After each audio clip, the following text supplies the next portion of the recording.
అన్నపూర్ణకి పుట్టిన కవల పిల్లల్లో ఒకరిని శివరామరాజు లలిత దగ్గరికి చేరుస్తాడు. ఇంతకీ వీరు ఎవరంటే శివరామరాజు మొదటి భార్య అన్నపూర్ణ, అదేవిధంగా రెండవ భార్య లలిత.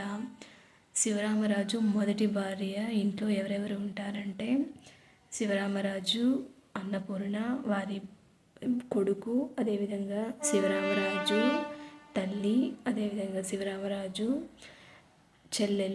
చెల్లెలి భర్త, వారి పిల్లలు ఇలా నివసిస్తూ ఉంటారు. అదేవిధంగా తన రెండవ భార్య అయినటువంటి లలిత ఇంట్లో శివరామరాజు, లలిత, అదేవిధంగా వారి ఇద్దరు పిల్లలు నివసిస్తుంటారు. అన్నపూర్ణ స్వభావం ఎటువంటిదంటే కుటుంబ బాధ్యతలు నిర్వహించడంలో చాలా ఉన్నతమైనటువంటి వ్యక్తిత్వం కలది అన్నపూర్ణ. అదేవిధంగా తన భర్తను ఎటువంటి పరిస్థితుల్లోనూ విడిచిపెట్టదు. అదేవిధంగా తన భర్తకి ఎవరైనా శత్రువులు ఎదురైతే వారిని శివంగిలాగా ఎదుర్కొంటుంది.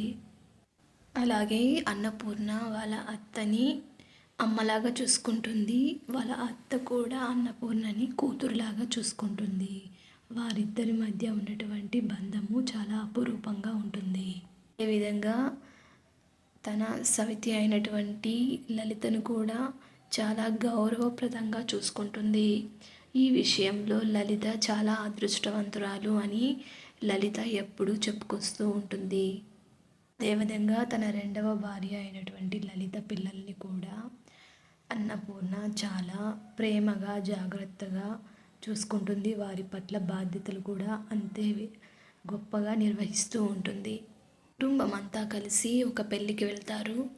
ఆ పెళ్ళిలో శివరామరాజు తన భార్యలకి పురుడు పోసినటువంటి డాక్టర్ని చూడగానే ఆశ్చర్యపోయి గతాన్ని గుర్తు చేసుకుంటాడు.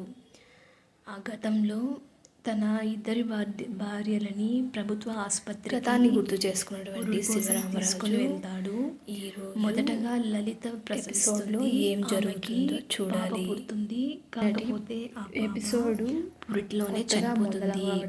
డాక్టర్ ఏం చెప్తుందంటే ఆమెకి ఈ విషయం తెలియకూడదు, తెలిస్తే ప్రమాదం అని చెప్తుంది. తర్వాత అన్నపూర్ణ ప్రసవిస్తుంది. ఆమె ఇద్దరు కవల పిల్లల్ని ప్రసవిస్తుంది. ఆ సమయంలో శివరామరాజు తన కవల పిల్లల్లో ఒకరైన చూడగానే గతం గుర్తుకు ఆడపాపని లలిత దగ్గరికి తీసుకొని వెళ్తాడు.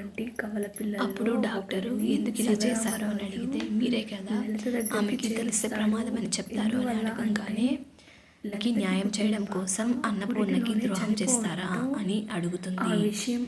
ఇంకా ఇటువంటి పరిస్థితుల్లో ఒకరికి న్యాయం చేయాలి అంటే, ఒకరిని కాపాడుకోవాలి అంటే మరొకరికి ద్రోహం చేయడం తప్పనిసరి అని శివరామరాజు డాక్టర్తో చెప్తాడు. నెక్స్ట్ ఎపిసోడ్లో ఏం జరుగుతుందో చూద్దాం. సబ్స్క్రైబ్ చేసుకోండి మా ఛానల్.